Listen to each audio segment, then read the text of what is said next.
obrigada por todos, agradecendo mais uma vez o nosso irmão Diego por ter aceito o nosso convite. Convido você, meu irmão, para estar aqui à frente. Nosso irmão, é esse mesmo relacionamento? Comigo, com os outros e com o mundo, com os filhos. A palavra é sua, Deus te abençoe. Boa noite. Boa noite. O amor do Cristo seja todo conosco hoje. Bom, está chegando o final do ano, está chegando o Natal, e nesse momento nós nos propomos a fazer algumas reflexões, não só de metas para o próximo ano, e nós devemos tomar muito cuidado com as metas que fazemos, porque às vezes fazemos metas mirabolantes, quando na verdade quase nenhuma é execuível. Mas também fazemos aquelas reflexões, como foi bem dito aqui, sobre o que fizemos, o que deu para fazer. Mas uma das reflexões mais importantes que todos devemos nos procurar fazer é: como foi a minha convivência com o outro? Como foi a minha relação com a família? Porque o Natal, o natalício de Jesus, ele é acima de tudo uma festa da família, uma confraternização familiar. Bom, não é segredo para nenhum de nós que o Natal, na verdade, o nascimento de Jesus, foi no dia 25 de dezembro. Não aconteceu isso, na verdade. Nós temos 16 figuras religiosas importantes pelo mundo afora. Algumas delas existiram, outras não, que nasceram justamente no dia 25 de dezembro. Essa festa que nós comemoramos no dia 25 de dezembro, ela tinha em quase todas as culturas. A nossa tradição específica foi herdada dos vikings, daquele povo com uma cultura riquíssima e que nós temos muito que aprender. Só que o Natal para aquele povo, quando eles começaram a comemorar isso há 15 mil anos aproximadamente, não era tão legal quanto a gente vê hoje. Porque na Escandinávia, nos países escandinavos, naquele momento, e ainda há alguns assim, e na região em que estavam, próximo desse período existia uma noite de 3 meses. Então ficava 3 meses sem aparecer o sol, uma noite tênue. E o que eles faziam? Era o momento em que os espíritos do mal, os maus espíritos vinham para tentar afrontar aquelas pessoas, para mexer com os sentimentos, os desejos mais íntimos daqueles seres, trazendo um lado negativo. Então o que eles faziam? Como todas as plantas morriam, as árvores já estavam com estoque para comer durante esse período, porque não dava nem para caçar, e era também a comemoração, porque na fase do ano mais árdua, era a hora dos adolescentes se tornarem adultos, dos jovens se tornarem adultos. Então 2 coisas os povos escandinavos faziam. O jovenzinho, o homem, que estava no período de transição da puberdade para a vida adulta, ele era mandado para fora das aldeias, dos grupos. E eles tinham que caçar um urso polar e voltar com a pele desse urso, comprovando que ele matou o urso polar. E como as outras árvores e flores morriam, secavam, só tinha uma árvore que fica verde no inverno, pelo menos nessas regiões onde o inverno é mais árduo, outras ficam, que é o pinheiro. Então eles colocavam velas nos pinheiros para proteger as aldeias dos espíritos ruins e manter a luz. Onde a luz alcançava, as trevas não iriam atacar. E nas comemorações, quando estava findando esse momento tênebre, o jovenzinho voltava. E como prova de iniciação ao mundo adulto, o jovenzinho colocava na pele do urso a parte branca para dentro e a parte vermelha para fora do sangue, mostrando que ele efetivamente venceu os seus medos, venceu os maus espíritos, e ali nascia um homem. Depois, com os povos trásticos e os gregos, essa festa foi transformada em festa ao deus Dionísios, o deus do vinho. Quem quiser ler mais, conhecer como eram essas festas, extremamente interessantes, mas às vezes assustadoras também, basta ler um livro do Eurípides chamado As Bacantes, onde haviam fenômenos impressionantes de teor magnético e de teor da psique humana. E em Roma, essa festa, vocês sabem, se tornou a festa do deus Baco. E depois, quando o cristianismo foi assumido pelo Império Romano, o Natal foi adotado. Era a festa do solstício do Solis Invictus, do sol invencível, porque representava Roma. Então, como todas essas festas eram pagãs, o que aconteceu? Colocaram o nascimento de Jesus no dia 25 de dezembro, quando na verdade Jesus nasceu na segunda quinzena de março, início de abril. Porque era a época do pastoreio, é impossível que Jesus tenha nascido em dezembro. Hoje todos os pesquisadores dos evangelhos já sabem disso. E depois vocês têm aquela história, né, do Santa Claus que andava com a roupinha verde distribuindo presentes nessa época em países escandinavos. Então foi juntando tudo e chegou o Natal. E nós acabamos distorcendo o verdadeiro significado do Natal com o cristianismo, obviamente. Porque se Jesus permitiu que o nascimento dele se desse no dia 25 de dezembro, tem até uma história que Humberto de Campos narra, está lá no livro Contos e Contos, que João, o evangelista, está conversando com Jesus e fala: Senhor, Jesus o chama e diz: meu filho, como os homens do mundo se esqueceram do meu evangelho, da convivência com o outro, eles se desentenderam o que significa essas festividades. O meu nascimento já não significa muito aos homens. E João Evangelista não entendeu bem, fala: realmente, Senhor, os homens comemoram errado a sua data. Não só o dia, mas na verdade eles comemoram o seu nascimento no dia 54 da era romana, quando na verdade o Senhor nascera no ano 49.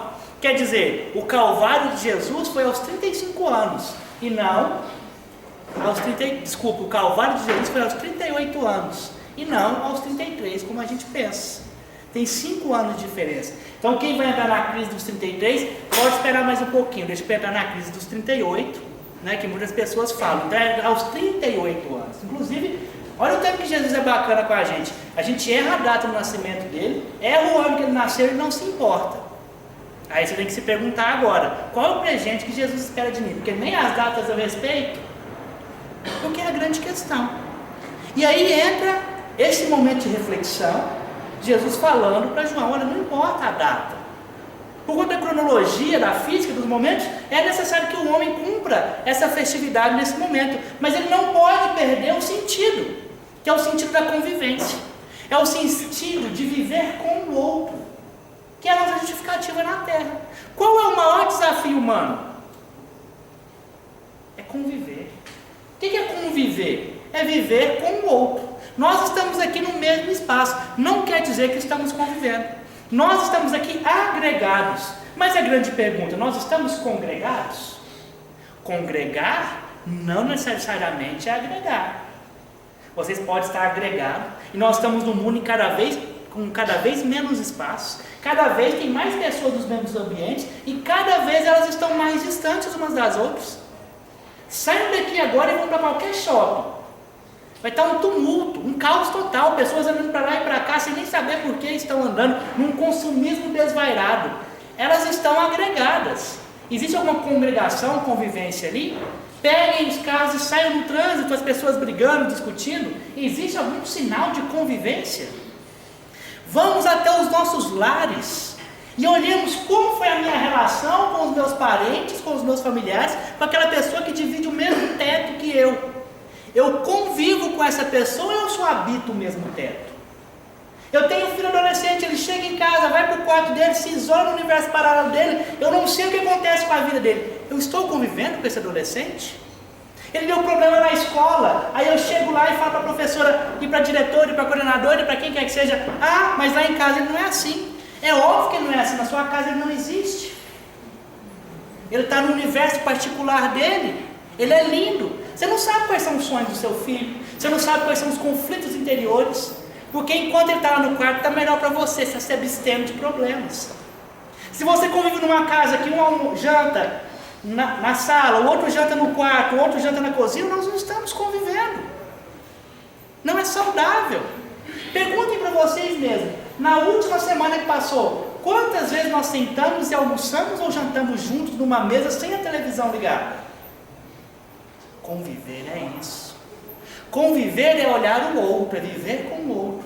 Conviver é você chegar na sua esposa, você chegar no seu esposo, no seu cônjuge, e não só falar dos problemas do seu filho na escola, das contas para pagar, dos problemas do serviço, é você sentar e falar: nossa, eu te amo.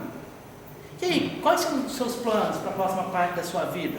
Como é que nós estamos? É você olhar aquela pessoa e admirá-la, e querer ajudar, e querer cuidar dela, saber os sonhos da sua esposa, do seu esposo. Quantos de nós aqui não faz a mínima ideia mais do que nosso esposo, nossa esposa deseja? E às vezes o seu marido revela um sonho para você, ou sua esposa revela, você pensa que é bobeira, mas você está muito velho para ter esses sonhos.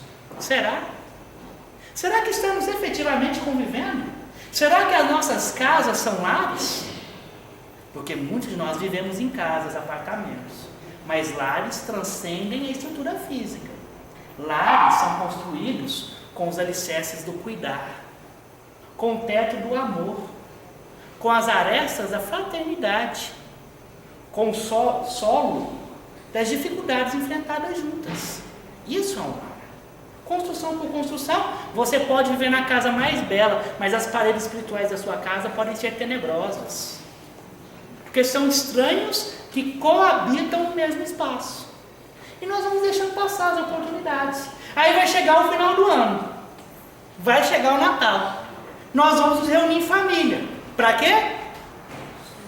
Para fofocar um do outro, para falar mal da irmã que não foi, o tio que não apareceu, para olhar a roupa do outro e falar, olha que roupa feia, para ficar perguntando da vida particular do outro com maledicência, para reparar o carro do fulano que comprou que é melhor que o seu e você acha injusto porque o fulano não faz nada, para você se comparar com as outras pessoas. Quer dizer, o que aconteceu com o Natal aí? Uma questão de bom tom em nossa sociedade, inclusive de ética. Quando a gente vai dar presente para alguém, nós tentamos descobrir o que a pessoa gosta, né? Ninguém dá o presente que você gosta para a pessoa, porque não é presente, é presente para você. Você tenta dar o presente que a pessoa gosta. E se você não sabe o que a pessoa gosta, você pergunta para ela, né? O que você gosta, né? E será que nós perguntamos para Jesus o que ele gosta? O que ele espera de nós em mais um Natal? Ou será que nós estamos esperando só chegar o Natal para começarmos a refletir, mas para também não dar nada certo? Para a gente não conviver. Para a gente parar de só habitar os mesmos espaços e conseguir viver com a outra pessoa, mesmo que ela tenha as suas dificuldades e eu tenha as minhas. Será que a cada dia eu vou continuar me afastando mais? Nós estamos chegando a um ponto que as pessoas estão quase solipsistas. No isolamento, cada ser humano está parecendo uma ilha. Tem aquele textinho que fala que nós não somos uma ilha, o texto não é nem tão bom assim, mas parece que nós estamos nos transformando numa ilha. Uma ilha em que você não consegue lidar com a pessoa que pensa diferente de você.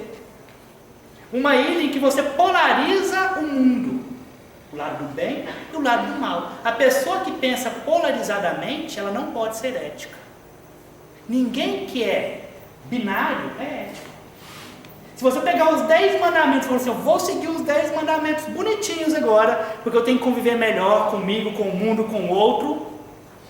Aí você aprende os 10 mandamentos para você não mentir em nenhuma circunstância.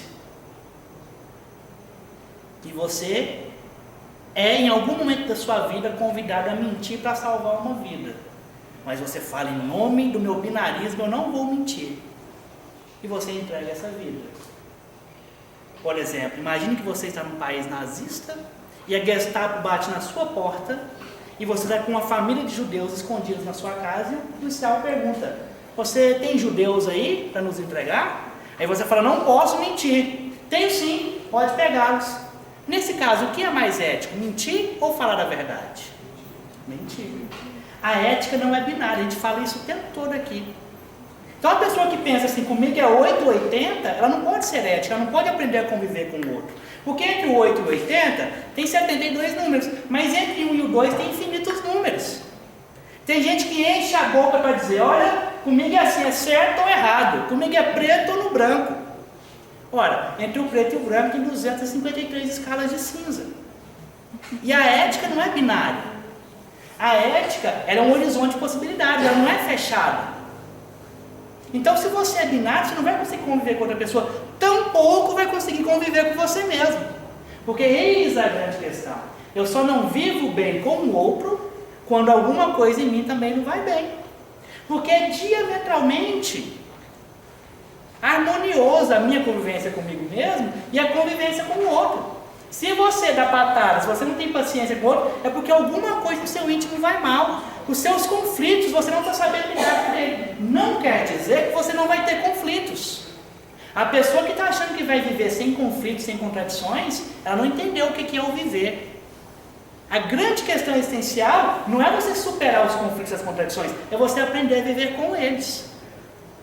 É você permitir e aprender. E aquilo que dá para sanar, você sanar mesmo, não se acomodar. Mas aquilo que não dá é você pedir ajuda para aprender a lidar com aquelas coisas. Algumas de nossas características, dos nossos problemas, das nossas doenças, das nossas dificuldades, nós vamos levar a encarnação toda.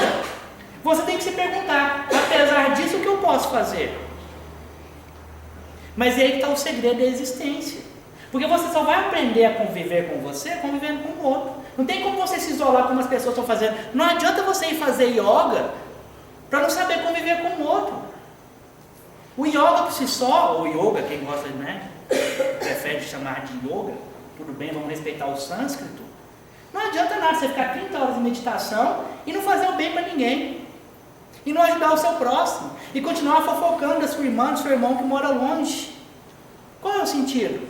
Não adianta nada você tentar fazer a caridade para os outros lá fora, mas também se tornar uma pessoa melhor. Porque aquele que não sabe conviver com as pessoas que estão mais próximas assim, mesmo na hora em que ele for fazer a caridade, ele vai fazer a caridade que humilha. A maioria de nós ainda está na fase de fazer a caridade assim. O que faz a caridade está nesse nível, o que recebe a caridade está nesse nível. Então eu sou o que ajuda. Quando na verdade eu preciso de nivelar a minha ação. Quem é da psicologia é a teoria de Carl Rogers, psicologia humanista, né? De nivelamento da sua percepção. Percebam que Jesus sempre ajudou sem nunca se colocar como melhor. Ele se nivelava, não no sentido de ser igual àquele que ele ajuda, mas no sentido de não humilhar aquele que é ajudado. Porque nós ainda estamos fazendo caridade para o outro. Que hora nós vamos fazer caridade com o outro? Porque a partir do momento que você está fazendo a caridade, você está aprendendo também. Eu vou dar um brinquedo para a criança, eu vou dar uma cesta para uma mãe, para um pai. O que custa eu sentar do lado dele e perguntar qual é o seu nome? Como é que você chegou até aqui? Quais são os seus sonhos? É aí que entra a verdadeira caridade. A parte material é o primórdio da caridade, é o início. Aí efetivamente a gente fazer a caridade. Caridade que significa literalmente compartilhar a graça divina. Vem lá do grego, charis. Então a pessoa que compartilha a graça divina, ela é engraçada. A palavra engraçado vem de compartilhar a caridade, a graça divina. Então como ela é engraçada, ela ri e faz rir. A pessoa que é egoísta e se fecha e não ajuda ninguém, ela é desgraçada. Não porque ela não tem a graça divina, mas é porque ela sufocou a graça de Deus que ela tem em si. Então percebam que a maioria dos humoristas que nós temos hoje não são engraçados. Eles são um termo grego, que os gregos chamavam aquela pessoa que só pensava no seu próprio umbigo de idiotez, idiota. A pessoa que ri do outro não é engraçada, ela é ignorante. A pessoa que ri com o outro é aquela que faz o outro feliz. É onde entra a dimensão da nossa existência em relação ao outro. E é lógico que parece difícil. Você fala, nossa, mas como é que eu vou fazer isso? Como é que eu vou perceber o outro? Como é que eu vou fazer com que a minha vida consiga ser uma vida melhor, que eu realmente entenda o Evangelho? Porque percebam, o Evangelho tem vários ensinos, mas o maior ensino do Evangelho é simplesmente você aprender a lidar com o outro, com o que é diferente. Peguemos os 12 apóstolos. Pedro era extremamente grosso e de difícil convivência. Pedro tinha uma dificuldade tremenda com as mulheres. Ele não aceitava, no início ele não aceitava as mulheres que andavam com Jesus. Ele teve que aprender a lidar com aquilo. Quando Jesus apareceu para Maria Madalena, foi a pior das decepções de Pedro. Foi mais uma lição. Simeão, que era muito velho, tem até uma história lá no livro Boa Nova, que fala que ele estava chateadíssimo, porque Tiago, André e João, que eram muito novos, eram cheios de energia, queriam fazer um monte de coisa, e ele queria dar uns cascudos nele, Jesus que não deixa. Isso é caso real, porque não aguentava mais aquela juventude, eles já eram velhos. Então os discípulos tinham sérios problemas de convivência entre eles, e deles com seus amigos, deles com seus familiares, e Jesus foi aparando todas essas arestas. E depois ele estendeu isso aos outros. E aí nós vemos aquela passagem belíssima do Evangelho que a gente gosta de ler e decorar, mas esquece de pensar o significado. Lembre lá do Evangelho de Mateus. Os fariseus, sabendo que Jesus tapara a boca aos saduceus, foram tentar Jesus. A gente já não pode mais ler o Evangelho inocentemente. As palavras que ali aparecem têm muito poder e têm muito significado. Uma pessoa que vai tentar a outra, qual é o objetivo dela? É justamente pegar ela em contradição, fazer algo de ruim. Então eles perguntam para Jesus, olha a pergunta: qual é o maior mandamento da lei? Mas percebam o quanto isso é importante. Eles não estão perguntando o que Jesus acha. Não é o que Jesus acha que é importante, pelo menos para eles. Eles não estão perguntando para Jesus, faça uma lei agora para melhorar a nossa. Melhora essa questão, ensina para nós. Não, eles já sabiam. Eles só queriam testar Jesus para ver se ele sabia também. Qual é o maior mandamento da lei? Então Jesus não podia fugir da lei. Aí ele cita o mandamento que todos vocês conhecem. Amar a Deus de todo o teu coração e toda a tua alma. Não é Deus acima de todas as coisas. Essa tradução é terrível. Não está escrito isso lá em grego. Porque se você ama Deus nas outras coisas, você não ama Deus acima das outras coisas. Você ama Deus no outro. Então amar a Deus de todo o seu coração, de toda a tua alma. Tens aí o primeiro mandamento. E eis o segundo, que é semelhante a esse. Amar o próximo como a si mesmo. E aí a gente esquece. É amar o outro amando a mim, amar a mim amando o outro. Quem foi que sintetizou esses mandamentos? Foi um sábio chamado Eliu, o maior dos sacerdotes da Judéia antiga. Eliu e Shammai foram os dois grandes sábios, rabinos, que criaram a ordem farisaica. Shammai, extremamente fechado e rígido, e o Eliu, uma figura belíssima. Tanto é que no Talmud tem várias referências a Eliu. Por exemplo, uma parte que fala, não sejais como Shammai, rígido e cruel, mas sejais uma alma pura e nobre como Eliu. Eliu que é avô de Gamaliel. Gamaliel que aparece nos Atos dos Apóstolos e aparece lá no livro Paulo e Estevão, que foi amigo de Paulo de Tarso, que ensinou. O Paulo aprendeu a ser rabino na escola de Eliu. Eliu é o mesmo espírito que aparece lá no livro Brasil, Coração do Mundo, Pátria do Evangelho, quando Jesus, quando foi preparar a vinda para o Brasil dos povos, ele chama um espírito que era o responsável pela sociologia terrena. Olha que bacana.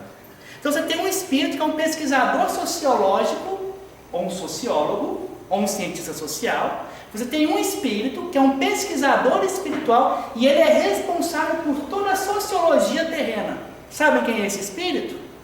Eliu, que reencarna como Henrique de Sagres, para preparar as grandes navegações. É o mesmo Eliu, avô de Gamaliel, que Jesus cita ele nesses dois mandamentos para resumir toda a lei e os profetas. Porque nós ainda não estamos prontos para amar como Jesus. Vocês perceberam ainda que isso que Jesus repetiu não é o amor de Jesus? Jesus só vai apresentar o amor dele num outro momento, lá no Evangelho de João. Esse aqui é o amor que a gente consegue na terra. Amar o próximo como a si mesmo. Quer dizer, conviva com o outro. Miserável é a pessoa que se cerca de pessoas que só pensam como ela, que só vota no mesmo partido que você vota, que só tem as mesmas posições políticas que você tem, que só tem as mesmas opiniões religiosas. É triste ver no Espiritismo pessoas que querem que todo mundo concorde com todo mundo. Uma religião que começa com um livro de perguntas e respostas. Kardec colocava os espíritos contra a parede. E você vê companheiros espíritas que vêm, o espírito fala, tudo que ele fala a gente tem que obedecer. Não, você pode questionar. Não tem problema. Para vocês terem uma ideia, a primeira edição de O Livro dos Espíritos tinha 680 perguntas. Na primeira edição do Livro dos Espíritos, está permitido o aborto. Pergunta 82. O aborto é permitido. Está lá, em francês, em português, em italiano, em inglês, as traduções que foram feitas em Esperanto até agora. A partir da terceira edição que Kardec viu que tinha uma contradição, ele começou a interpelar os espíritos. E aí veio a correção. Mudou. Kardec aprendeu. Lá no livro dos médios, morre a mamãe colibri, Pintacilgo, na verdade. E Kardec evoca o espírito do Pintacilgo. Nós invocamos aqui agora o espírito da mamãe Pintacilgo. O espírito incorpora no médium. E ele começa a conversar com o espírito, e ele vê que o espírito tem contradição, e começa a colocar o espírito contra a parede. E aí o espírito fala, não, tudo bem, você descobriu, eu não sou o espírito Pintacilgo, né? Aí tem um lindo texto de Erasto, de São Luís, falando sobre a mediunidade animal, que não existe, não é assim como a gente pensa. Não tem esse tipo de mediunidade que a gente atribui. Aí o Kardec fica butina, obviamente. E ele vira, né, São Luís, o espírito que está lá, fala assim, mas por que o senhor deixou passar por isso? Eis aí sua primeira lição espírita. Não acreditar em embusteiros, porque tem embusteiros aqui e tem embusteiros de lá. Qual é o problema de perguntar? São as perguntas que movem o mundo. Só que nós estamos vivendo num momento em que a gente não pode dialogar com o outro, a gente não pode conversar, você já se ofende. A pessoa te faz uma pergunta, você ataca ela. A pessoa não concorda com você, você diz, você não me entendeu. Às vezes é justamente porque ela te entendeu que ela não concorda. Nós ficamos atrás de discursos frívolos e falhos. Discursos com uma psicologização não muito boa. Porque é bonito falar que a gente gosta de dialogar. Mas vamos ser sinceros agora. Raríssimas pessoas no mundo não gostam de dialogar. Quem fala que gosta de dialogar, a maioria das pessoas está mentindo. Nós gostamos de falar e ser ouvidos. Nós gostamos de monologar. É bom você falar e a pessoa, verdade. Porque você adora o que você fala. Eu particularmente adoro o que eu falo. Eu entendo tudo o que eu falo. Eu não sei se vocês entendem, eu adoro. Eu gosto até da minha voz. E eu sei que vocês não ouvem ela do mesmo jeito que eu a ouço. Então a gente gosta de monologar. Quando a pessoa se coloca numa posição diferente, você já se enche de espinhos e cravos e quer atacar a pessoa. E aí nós entramos na crise racional, na crise da razão e pior, na crise do amor que nós estamos vivendo. Às vezes você está dialogando com a pessoa, você traz ideias, argumentações, pesquisas, a pessoa fala, não concordo, porque não é a minha opinião. Hoje nós temos um termo para isso, uma palavra cunhada em 1994 chamada pós-verdade, que é quando os fatos objetivos da realidade são menos importantes que as suas crenças pessoais. É a mesma coisa que você fala para a pessoa assim, a reencarnação, ela é uma pesquisa científica, a pessoa fala, não, isso aí é uma crença sua. Eu particularmente ouvi de alunos várias vezes, sei que tem alguns amigos aqui, professores da na área, que fala, por exemplo, que a lei da gravidade foi inventada pelo Isaac Newton. A relatividade foi inventada pelo Einstein. Então, antes de Isaac Newton, as coisas não caíam para baixo. Então, a pessoa está presa à opinião dela.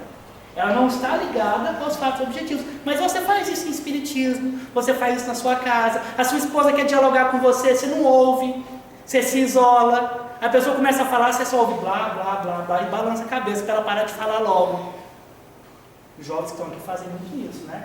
Eu sei que eu fui jovem há pouco tempo, eu acho, e sou professor.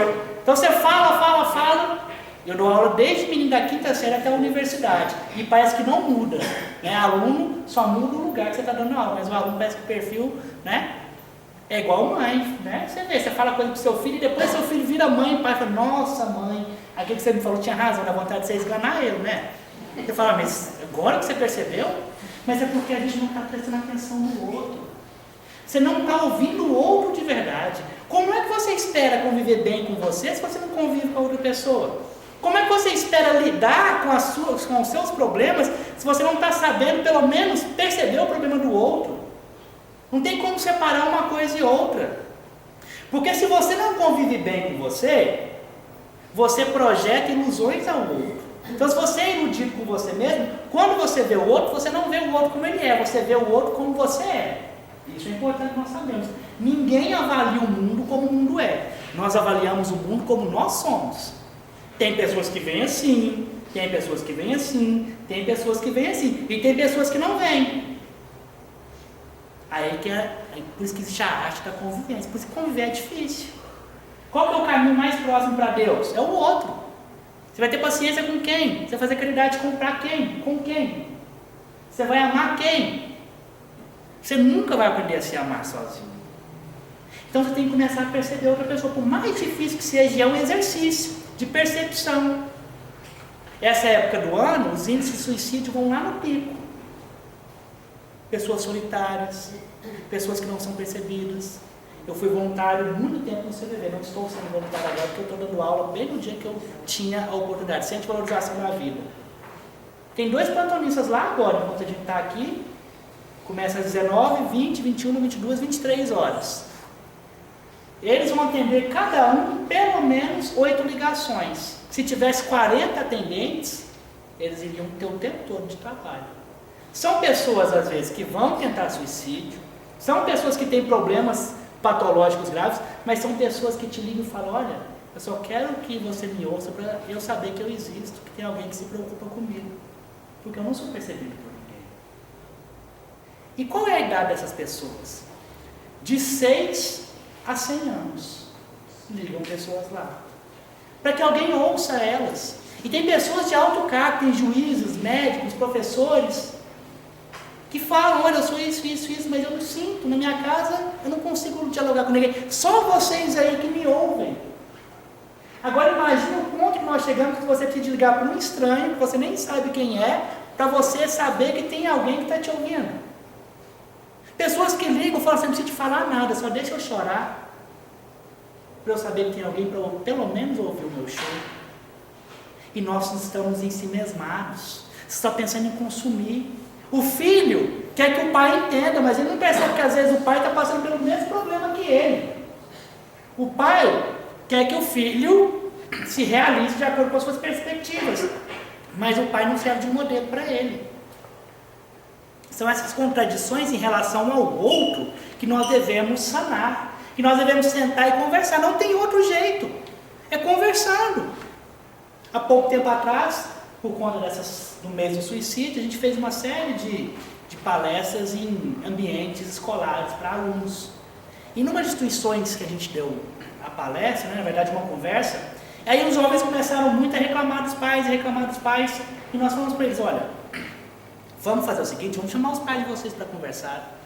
Porque na fala dos meninos eu percebi que os pais estavam com os mesmos problemas. Aí chamamos o pai para uma reunião de pais, uma suposta reunião de pais que não era uma reunião de pais, era uma conversa. Todos os pais choraram, eles estavam enfrentando o mesmo problema dos filhos. Eram tão imaturos quanto os filhos. A filha estava isolada num quarto achando que a mãe dela não amava, a mãe estava isolada no outro quarto achando que a filha não amava ela também. Mas as duas não conseguiam dialogar. Elas não percebiam essa necessidade. Elas já tinham perdido a noção do que é uma olhar na outra. Eu estou falando de um caso específico, mas todos que estavam lá eram assim. O que está acontecendo? Porque nós achamos que o que a gente tem que fazer é muito grande. É a gente mover mundo e salvar almas. Não precisa disso. É sentar, perceber o outro. É deitar do lado. É obviamente que não vai adiantar você chegar na sua casa agora, todo cheio de empolgação, virar para o seu filho. Filho, senta aqui, eu quero saber que seu senhor ficou doido, pai. Ou para sua esposa, ou para o seu filho, para sua mãe. Fala, o que você quer agora? É porque de Natal agora você quer saber dos meus problemas? É um exercício que tem que começar de forma lenta, para nós alcançarmos o ideal, pelo menos aquilo que nós podemos chegar aqui. Mas sempre lembrando do limite do outro. Para nós convivermos com o outro, aí entra as regras, né? Porque primeiro, não há receita de bolo. Em doutrina espírita, uma das coisas mais fantásticas da doutrina espírita é que ninguém vai falar para vocês fazerem um negócio fechado que vai dar certo para todo mundo. Joana de Ângeles, num livro belíssimo, infelizmente é um livro pouco lido dela, chama-se Libertação pelo Amor. Uma das obras mais lindas que Joana de Ângeles escreveu, e olha que para falar um livro dela ser tão lindo assim, tem que ser muito bom, porque ela não tem livro mais ou menos. São livros que ou mudam a sua vida, ou mudam a sua vida, não tem jeito. Tem um capítulo que se chama Indulgência, que é justamente indulgência é o quê? É eu não julgar o outro. É eu tentar auxiliar, sem julgamentos preconcebidos. Ela vai dizer o seguinte, o ser humano é algo tão particular, tão fantástico, tão bem trabalhado pelo Criador, que nós não podemos sequer dizer que existe uma encarnação igual a outra. Nem mesmo os aspectos biopsicofísicos. Até o jeito que o seu espírito magnetizou o seu perispírito e por consequência as células e tudo mais, não funciona do mesmo jeito. A tensão, a preparação, a complexidade é diferente. Não há uma encarnação igual a outra. E você quer que todo mundo pense igual a você. Percebam que Deus adora a diversidade. O que tem no universo que é igual ao outro? Nada. Não tem nada no universo que é igual ao outro. Um espírito crítico não é igual ao outro. Inclusive, quando o espírito chega a ser um Jesus da vida, que é espírito crítico, começa uma outra escala evolutiva. Você tem governador de planeta, governador de sistemas, governador de nebulosas, de galáxias, constelações, e assim sucessivamente. E cada um tem uma personalidade mais predominante. Não é todo mundo igual a Jesus, não. Começa uma outra escala, que está para além da nossa compreensão ainda. Então, neste momento, é que a gente precisa pensar nas regras universais. A gente sabe que é o amor, mas o amor parece que é tão distante, né, às vezes. Mas dentro da conduta ética humana, nós temos 3 sentenças que ajudam a gente a se guiar na convivência com as pessoas. Então, ela se resume a 3 orientações básicas. Eu quero, eu posso, eu devo. 3 orientações básicas. Eu quero, de querer mesmo. Eu posso, de poder. Eu devo. Ora, perceba que essas 3 dimensões estão ligadas a 3 dimensões psicológicas nossas. Se a gente for usar a linguagem freudiana, Eu quero, é o id, é sua criança interior, que vem a palavra identidade, idiosincrasia e tudo mais. Daí o id seu. O id é aquele que fala o tempo todo, eu quero, faz isso. Eu falo com meus alunos o tempo todo, né? Lembra do desenho do Tom e Jerry? Lembra do desenho do Pernalonga, que você tem um anjinho e o diabinho? O diabinho é o seu id. Por exemplo, às vezes o aluno está conversando muito, o meu id fala, dá uma voadeira nele. Aí vem meu super ego e fala, não faz isso, né? E é verdade, tem hora que tem vontade de você bater no aluno. Ora, nós somos humanos, não quer dizer que você vai fazer isso. Então você tem o seu id, é o eu quero. Você quer tudo. Eu quero um carro novo, eu quero tudo que eu puder consumir, eu quero viajar para isso, eu quero ser evoluído, eu quero isso, eu quero aquilo. Você tem o eu posso. O eu posso está ligado ao seu consciente, id, seu ego. Eu posso fazer isso que eu estou querendo? É lógico. Minhas possibilidades físicas, financeiras, existenciais permitem isso? E você tem o eu devo, que está ligado ao seu superego, que é o que moraliza. Só que a linguagem freudiana é meio truculenta e fechada, né? Vamos utilizar a linguagem que André Luiz utiliza no livro chamado Mundo Maior, no capítulo chamado Cérebro, que vai falar das esferas do ser. Subconsciente, consciente, superconsciente. Subconsciente é onde seu espírito obsessor age, é onde são os atavismos, as memórias encarnatórias, aqueles instintos, e é onde o obsessor está agindo em você. Consciente é aquilo que você tem de percepção de si mesmo agora. É o que vocês estão prestando atenção em mim. E você tem um superconsciente, que é onde os espíritos de luz agem em você, e é onde estão as suas ideias melhores, suas fontes de inspiração, e tudo isso tem um danado no inconsciente, que todo mundo até hoje tentou explicar, mas ninguém deu conta. Quanto mais você tenta explicar o inconsciente, mais difícil ele fica. Mas ele existe, é um fato. E ele está com você desde o dia que você foi criado. Agora pensa o que esse inconsciente traz. E é você, não é a matéria não, é o espírito. Inclusive os elementos de quando você foi criado, passando pelos 3 reinos: mineral, vegetal, animal. Então o seu inconsciente tem bilhares de anos. Imagina as informações que você traz com você. Você entende de física quântica, a bioquímica, tranquilinho. Só está preso aí, porque você não pode saber, senão você vai fazer um monte de besteira com isso. Deus sabe o que faz. Então olha só, dentro dessas 3 questões onde você se orienta. Eu quero fazer isso, você tem que se perguntar, eu posso? Se você não pode, já não faz. Para que ficar batendo a cabeça na parede? Você quer, mas não pode. E às vezes você quer e pode, mas você deve. Aí eu convido vocês a lerem um texto do Evangelho que a gente não lê muito, chamado O Dever. O texto é uma das coisas mais lindas do Evangelho. Ele começa, no segundo parágrafo ele vai dizer: o dever é o colorário da razão. O que quer dizer? Quando você age com dever, você alcança o ápice da razão. Porque depois tem outro nível, a razão tem um limite. Então é fazer o que eu devo. Se o que você quer é o que você pode, é o que você deve, faça. Você vai agir bem. Mas agora o grande problema da nossa existência é aquilo que você deve nem sempre é aquilo que você quer. Porque tudo que você deve, você pode. Agora você quer fazer? Essa é a grande questão. Você deve conversar com seu filho, com seu cônjuge, você deve conviver. Você quer mesmo fazer isso? Ou só está da boca para fora? Eu quero evoluir. É lógico, falar é bom, mas você quer mesmo? Você está disposto? Toda vez que alguém fala assim, nossa, eu queria ser o Chico Xavier, um desejo, eu falo, você está pronto para sofrer daquele tanto? Porque você acha que você sofre, mas você não tem ideia. Né? Você é um espírito que podia estar em outro planeta e resolve ficar aqui para ajudar a gente. Se você puder ir para outro planeta, você vai correndo. Né? Ou vamos ali para Assis, opa, vamos embora, primeira astronave que passar aqui, primeiro raio de luz eu vou. E esses espíritos estão aqui lutando por nós.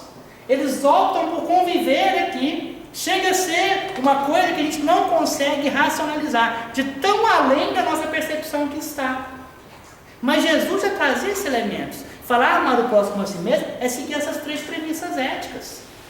Ora, a gente tem que começar, nós chegamos numa fase psicológica da humanidade em que a gente não pode mais ficar no eu quero. Olha como é que está o mundo do eu quero aí. É o mundo das polarizações, é o mundo das bolhas ideológicas, em que a pessoa se isola, né, está em si mesmada, né, está dentro de si mesma. E ela só consegue se comunicar, se tornar comunicável com aqueles que pensam do mesmo jeito. E nós estamos sendo condicionados para isso. O seu Facebook é assim. Tem um algoritmo lá no Facebook, eu estou falando no Facebook, mas é qualquer rede social, que você vai curtindo as páginas das pessoas e ele vai filtrando. que é o verdadeiro assassinato da educação. Inclusive, estão querendo levar isso para a escola. Conhecimento personalizado. Não existe nada pior que o conhecimento do que conhecimento personalizado. Porque você não vai conhecer nada. E aí, o que acontece? Hoje o Facebook está tão legal que você não precisa excluir mais a pessoa, né? Se você não curte as coisas que ela coloca, ele automaticamente vai sumindo com ela da sua timeline. Mas aí o que você faz? Você vai curtindo aquelas coisas, só vai aparecer na sua timeline aquilo que você gosta. Só vai aparecendo coisa espírita, porque você só gosta de espiritismo, só vai aparecendo coisa do partido que você vota. Mas e o outro? E o divergente? E o diferente? Se eu pegar para vocês agora, pedir para cada um pegar o celular, assim, vamos pesquisar sobre a Grécia. Em alguns celulares vai cair, né, o Olimpo, a mitologia, outros celulares vai cair sobre a grande filosofia grega, outros celulares vai cair sobre culinária, outros celulares vão cair sobre os conflitos gregos que tem lá entre cristãos ainda, sendo atacados. Outros celulares vai cair sobre os paraísos perdidos na Grécia. Outros vão cair os Vingadores lá, né? Falou, desculpa, a Liga da Justiça, falando da Mulher Maravilha. Então, nem o seu Google vai mostrar a mesma coisa. Se cada um abrir o YouTube agora, os vídeos que vão estar lá sendo sugeridos não vão ser os mesmos. Nós estamos nos isolando nessas bolhas ideológicas. E essas bolhas saíram da rede social e vieram para a nossa casa. Você não consegue mais conversar com o seu filho. Porque o seu filho torce para outro time, porque o seu filho tem outra religião, porque o seu filho não tem religião. Porque o seu filho vota em outro partido. E aí vira aquele conflito. Aí quando a família se reúne mais, aí piora ainda. Porque aqueles que entendem um pouco mais, eles são obrigados a ficar calados. Porque aí ele começa a falar e querer esclarecer, aí todo mundo fica revoltado com ele. Aí fica esse mundo em que é impossível o diálogo, em que nós estamos a cada dia mais distantes que uns dos outros. E cada dia a gente senta mais grudadinho nos lugares. Mas você está grudadinho, mas está louco para estar distante daquela pessoa. Não é? Quem aqui anda de ônibus sabe, mas anda de ônibus, a pessoa está grudada em você, mas está louca para estar longe de você. E às vezes dentro de casa é assim também. Você está lá e você nem sabe por que você está lá mais. Então esse é o desafio humano. É conviver. Só que você aprender a conviver com o outro é aprender a conviver com você mesmo. É você não só iludir sobre você. Porque a partir desse momento você vai criando expectativas no outro. E não há pior falta de caridade com o outro do que você criar expectativas. E você vai se frustrar. Não quer dizer também, porque aí a gente entra no solipsismo também, né? Hoje nós temos discursos tristes. Aí a pessoa fala assim, a pessoa tem que me aceitar do jeito que eu sou. Ninguém tem que te aceitar do jeito que você é, ela tem que te respeitar. Mas se aquilo que você é causador a quem está ao seu redor, você tem que mudar. É lei do universo. A síndrome da Gabriela que é triste, né? Eu nasci assim, eu cresci assim, você sempre assim. Essa é a pessoa que simplesmente perdeu a reencarnação dela. Mas sabe qual que é o triste disso? É que vai chegar um momento que ela vai sofrer tanto, e é onde vai se cumprir o que Jesus disse, haverá prantos e ranger de dentes. Porque se você não aceita mudar, o mundo vai te compelir de tal forma a mudar, que você não vai aguentar de dor.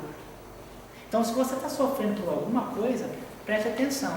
Não fala, não pergunta para Deus, Deus, por que eu estou sofrendo? Pergunta para Ele, Deus, o que você quer que eu aprenda com isso? Quando você começar a perceber que tudo que está acontecendo com você é aprendizado, e perguntar o que eu estou aprendendo com isso, se passou por aquilo, se perguntar o que eu aprendi, nós vamos mudar a perspectiva. E quando tem aquela outra pessoa que pisa nos seus calos, te coloca no seu devido lugar, pergunta também, o que eu tenho que aprender com essa pessoa? E se você convive com pessoas que você tem dificuldade na sua casa, no seu serviço, e uma pessoa fala com você aquilo que você é, não se ofenda não. Eu sempre brinco, né? Quando a pessoa fala para mim aquilo que eu sou, e eu, graças a Deus, eu tenho amigos, parentes, pessoas que me amam tanto, que eles falam na minha cara aquilo que eu sou, e se aquilo que eu sou não é bom, o que eu faço é tomar vergonha na cara e mudar para tentar ser diferente, para ninguém ter mais motivo de falar aquilo comigo. Mas se uma pessoa fala para mim aquilo que eu não sou, para que eu vou perder tempo e noite de sono pensando nela? Depois de uma certa idade a gente começa a valorizar as noites de sono, né? Você vai ficar pensando mesmo na pessoa, fez fofoca sobre mim, tô magoado. Gente, as suas ações vão mostrar quem você é, não esquenta não. Mentiu sobre mim para fulano, tá, você vai fazer o quê? Você vai querer honrar, lavar sua honra de uma honra que você não perdeu? Agora, se a pessoa falar uma coisa que você é e doeu, toma vergonha na cara e muda. A palavra é essa mesmo. Até quando nós não vamos mudar? A bactéria muda, a célula muda, a árvore muda, seu cachorro está mudando e você não. Até quando? Até quando nós vamos permitir que tudo ao nosso redor se transforme e você continue sendo a mesma pessoa? Aí você não pode esperar resultados diferentes. Porque se você faz a mesma coisa todo dia, como é que você espera que a sua vida seja diferente? Essa é a grande questão para ser posta por nós nesse final de ano. Porque tudo se resume a viver com o outro. Porque aí, quando a gente aprender a chegar nesse nível de amar o próximo a nós mesmos, aí sim nós vamos entender o que é o amor de Jesus. Porque lá no Evangelho de João, capítulo 8, o que Jesus fala para os discípulos? Capítulo 8, 9, 10 até o 13, ele vai falando da sua natureza. Mas lá no início ele vai fazer o seguinte, ele vai dizer algo para os discípulos muito importante para nós percebermos que a evolução não para. Ele diz, olha, eu estive com meu Pai, e assim como o Pai me amou, eu vos amo a vós. Então, olha só, não é mais amar o próximo como a si mesmo. Ele elevou o nível. Assim como o Pai me amou, como Deus me ama, eu amo vocês.